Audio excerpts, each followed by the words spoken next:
जब मैं स्पोर्ट्स की बात करता हूं तो ये केवल मेडल जीतने तक सीमित नहीं है। ये विकसित भारत के निर्माण में भारत की खेल शक्ति और भारत की युवा शक्ति को एक साथ जोड़ने का अभियान है। नमस्कार, आप सभी ने इतने शानदार तरीके से खेलो इंडिया संवाद का ये कार्यक्रम आयोजित किया है। मैं आप सभी को बहुत बहुत बधाई देता हूं। मैं टेक्नोलॉजी के माध्यम से इस कार्यक्रम से जुड़े केंद्रीय मंत्रिमंडल के मेरे साथी, सभी मुख्यमंत्री, राज्य सरकार के अनेक मंत्री, संसद में मेरे सहयोगी, माय भारत के लाखों लाख वॉलंटियर्स का भी बहुत हृदय से अभिनंदन करता हूं। आज इस कार्यक्रम में देश भर के एथलीट्स और स्पोर्ट्स जगत के महानुभाव भी हम सबके साथ शामिल हुए हैं। आप सबको पता है साथियों, 2 दिन बाद 29 अगस्त को नेशनल स्पोर्ट्स डे भी है। मैं आप सभी को, देश भर के युवाओं को और खेल जगत से जुड़े सभी साथियों को खेल दिवस की अग्रिम शुभकामनाएं देता हूं। ये दिन मां भारती की एक महान संतान मेजर ध्यानचंद जी को उनको याद करने का भी अवसर होता है। 100 वर्ष पहले भारतीय सेना की हॉकी टीम न्यूजीलैंड के दौरे पर टूर पर गई थी और उस टीम में ध्यानचंद जी भी थे। वो टूर भारत और न्यूजीलैंड के स्पोर्ट्स रिलेशंस के 100 वर्ष पूरे होने का आधार है।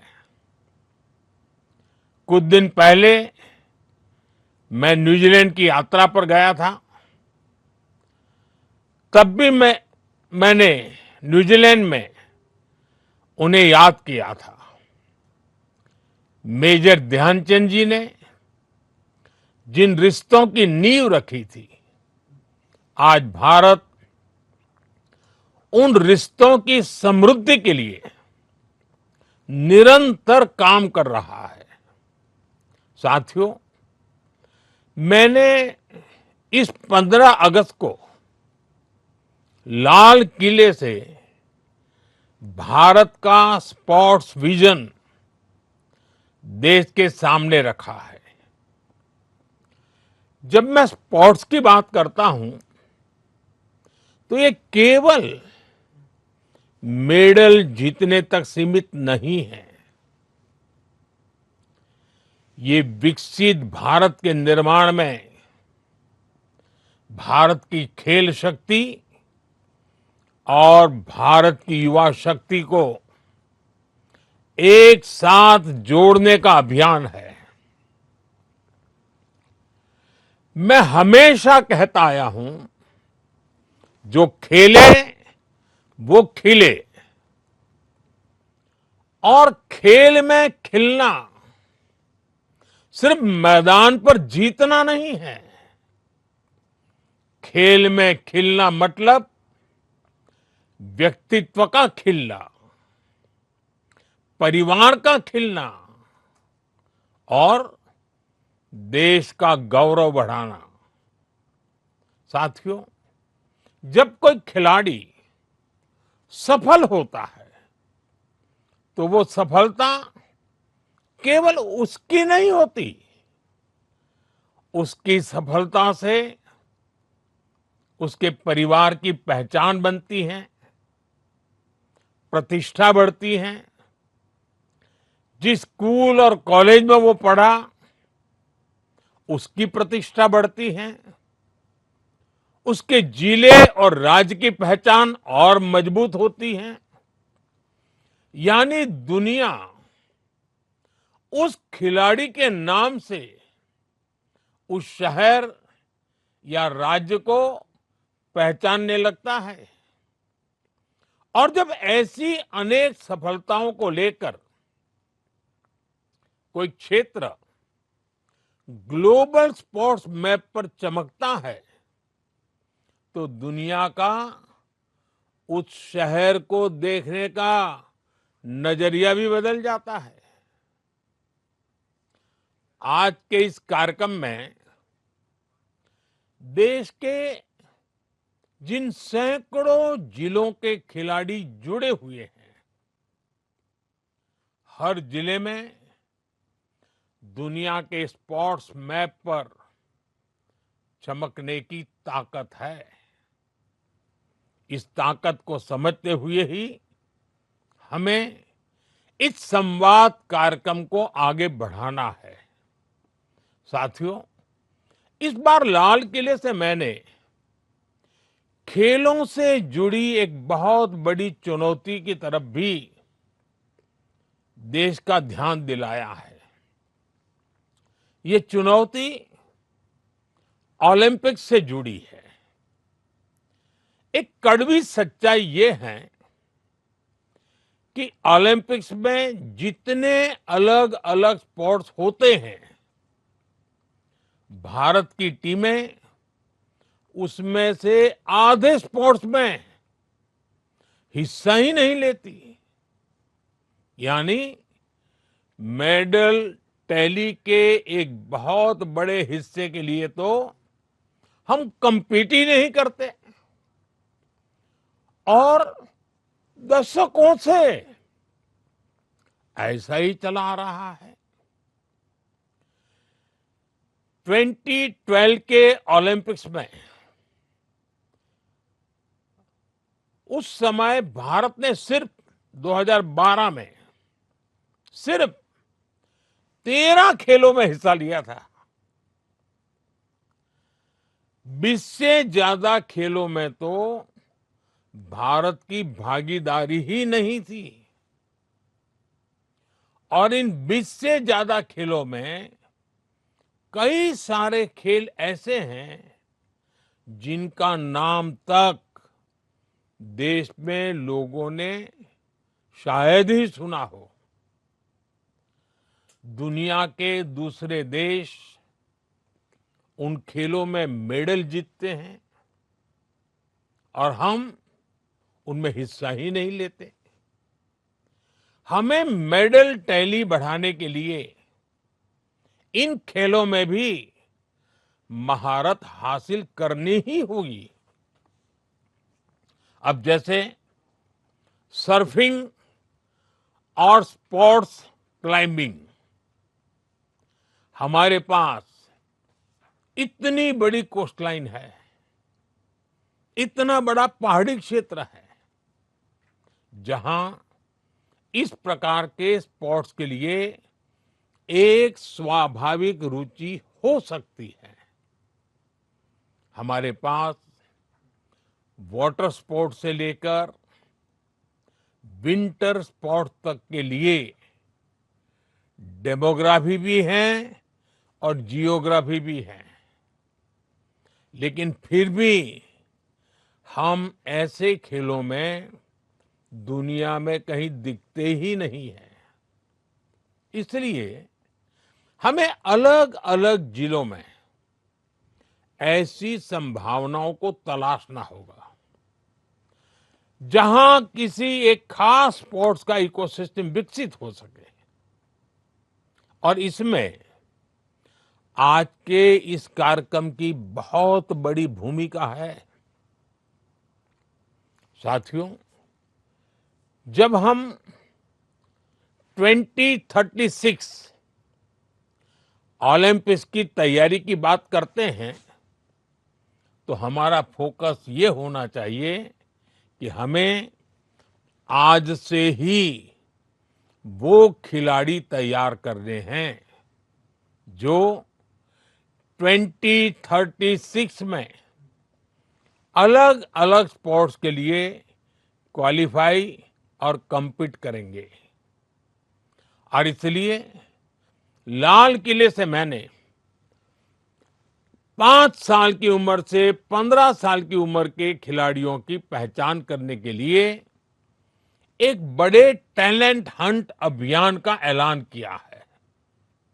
और इसमें भी हमें केवल ये नहीं देखना है कि किस बच्चे की किस खेल में रुचि है, बल्कि ये भी देखना है कि कौन सा बच्चा किस खेल के लिए फिट है।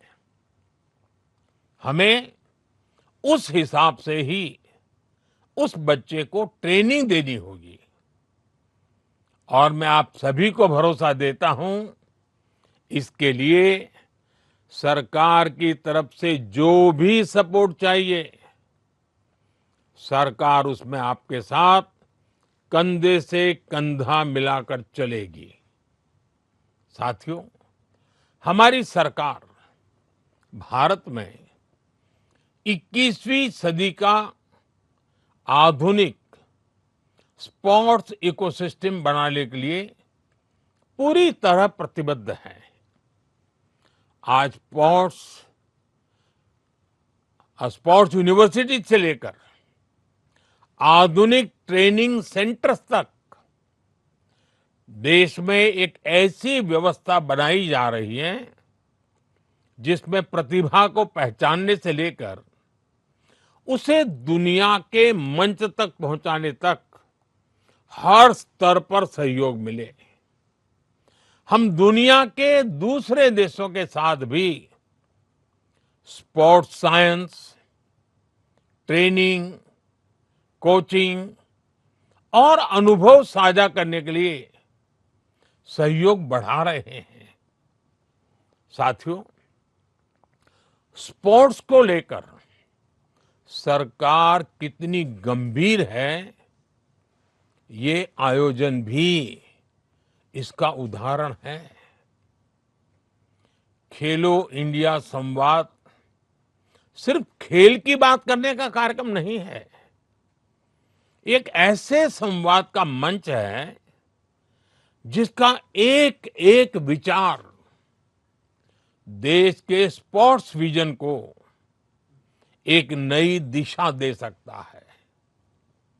और इसके साथ जो युवा संवाद हो रहा है, वो कार्यक्रम आपके आइडियाज और एस्पिरेशंस को देश के सपनों से जोड़ने का बहुत बड़ा माध्यम है। इस कार्यक्रम में sports ecosystem, talent development, governance और विकसित भारत को लेकर युवा क्या सोचते हैं, उनके सुझाव क्या है, इन बातों को सुना जाएगा और पॉलिसी प्रोसेस में शामिल किया जाएगा। इसलिए आप सबसे कहूंगा कि जितना ज्यादा से ज्यादा हो सके इस मंच का सार्थक उपयोग कीजिए, नए आइडियाज आने दीजिए। युवा शक्ति के ये नए आइडियाज ही विकसित भारत की सिद्धि की ताकत बनेंगे। साथियों, हम अक्सर सुनते हैं एक स्वस्थ समाज के लिए, एक अच्छी पारिवारिक व्यवस्था के लिए, एक बेहतर कार्य संस्कृति के लिए स्पोर्ट्स पर्सन स्पिरिट बहुत जरूरी होती है। और ये स्पोर्ट्स पर्सन स्पिरिट खेल के मैदान में गए बिना सीखनी बहुत मुश्किल होती है। खेल हमें केवल चैंपियन बनना ही नहीं सिखाता, बल्कि खेल हमें एक बेहतर कॉम्पिटिटर बनाना भी सिखाता है। उठना, गिरना, गिरकर फिर से उठना, स्पोर्ट्स ये जज्बा हमारे भीतर लाता है। साथियों, खेलों से जीवन कैसे बदलता है, इसका एक बड़ा उदाहरण हमारे पैरा एथलीट्स हैं। पैरा एथलीट्स को जब कोई मैदान में देखता है तो जीवन के बारे में सोचने का नजरिया बदल ही जाता है। और जब वो कुछ अचीव करता है तो उस एथलीट के साथ ही उसके पूरे परिवार को नई जिंदगी मिल जाती है। वो माँ बाप, भाई बहन जो अपने उस बच्चे को शुरुआती दिनों में संघर्ष करते देखते हैं, उनके लिए उस दिव्यांग खिलाड़ी की सफलता उनके सपनों को, उनके हौसलों को भी एक नई ऊंचाई दे देती है।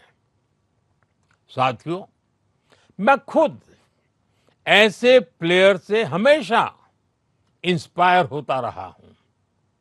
अब जैसे आपने सबने नाम जो सुने हैं, आर्चरी में हमारी एक बेटी एक कमाल की खिलाड़ी है। नाम जानते हैं आप? शीतल। जब पैरालंपिक में उन्होंने मेडल जीता तो पूरा जम्मू कश्मीर, पूरा हिंदुस्तान गर्व से भर उठा। ऐसे ही हमारी एक और बेटी अवनी लेखरा है, जिन्होंने दो दो बार पैरालंपिक के मेडल जीते। मैं जब भी बेटी अवनी से मिलता हूं, बहुत गर्व महसूस करता हूं। सुमित अंतिल हो, नीतीश कुमार हो, और अभी अभी तो आपने नाम सुना होगा हमारे जंडू कुमार। ऐसे हमारे पैरा एथलीट्स हैं। ऐसे हर साथी हमें भी प्रेरित करते हैं। साथियों, स्पोर्ट्स एक बेहतर जीवन की गारंटी है। स्पोर्ट्स हमें बेहतर जीवन जीने के लिए फिट बनाता है, हमारी क्वालिटी ऑफ लाइफ को बेहतर करता है। हम सभी फौजा सिंह जी के बारे में जानते हैं। पिछले वर्ष 100 वर्ष से ज्यादा की आयु में फौजा सिंह जी का निधन हुआ है। खेल के प्रति प्यार हो, फिटनेस हो, तो ये कैसे जीवन पर्यंत चलता है, फौजा सिंह जी इसकी मिसाल थे। उनका जीवन इस बात की बहुत बड़ी प्रेरणा है कि कैसे स्पोर्ट्स और क्वालिटी ऑफ लाइफ आपस में जुड़े हुए हैं। साथियों, स्पोर्ट्स का एक और बहुत बड़ा फायदा होता है, जो असली खिलाड़ी होते हैं उनमें ड्रग्स, नशे से दूर रहने की इच्छा शक्ति भी पैदा हो जाती है। आज जब नशे की इतनी बड़ी चुनौती युवाओं के सामने है, तो स्पोर्ट्स इसमें भी बहुत सार्थक भूमिका निभाता है। साथियों, मुझे खुशी है कि आज भारत में स्पोर्ट्स एक बेहतरीन प्रोफेशन के तौर पर उभरा है। समाज में स्पोर्ट्स को लेकर नजरिया बदला है। आज आप देखिए, हमारे देश में लोग ट्रायथलॉन में हिस्सा ले रहे हैं। 5K और 10K रेसेस दौड़ रहे हैं। यार दोस्त मिलकर हाई रॉक्स जैसे चैलेंजेस को पूरा कर रहे हैं, कोई पहली बार शीर्षासन करने की खुशी मना रहा है, तो कोई दोस्तों और फैमिली के साथ मिलकर पीकल बॉल और बैडमिंटन खेल रहा है। ये छोटी छोटी चीजें हैं, लेकिन अगर इसको एक बड़े नजरिए से देखें तो इसमें बहुत बड़ा चेंज नजर आएगा। चेंज ये कि स्पोर्ट्स अब हमारी जिंदगी का हिस्सा बन रहा है। अगर पढ़ाई और कैरियर का टाइम टेबल बन रहा है, तो दिन भर के रूटीन में स्पोर्ट्स को भी जगह मिल रही है।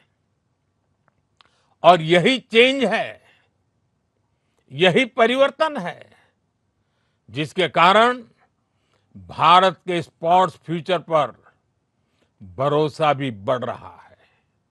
साथियों, देश में स्पोर्ट्स कल्चर तभी बनता है जब सामान्य मानव इससे जुड़े।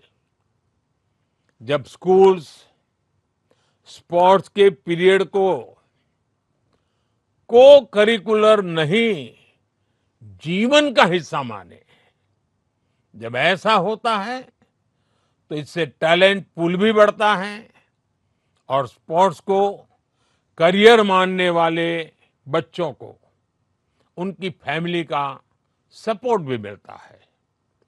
और इसलिए ही मैं कहता हूं, स्क्रीन से ज्यादा स्पोर्ट्स सेंटर्स की अहमियत है।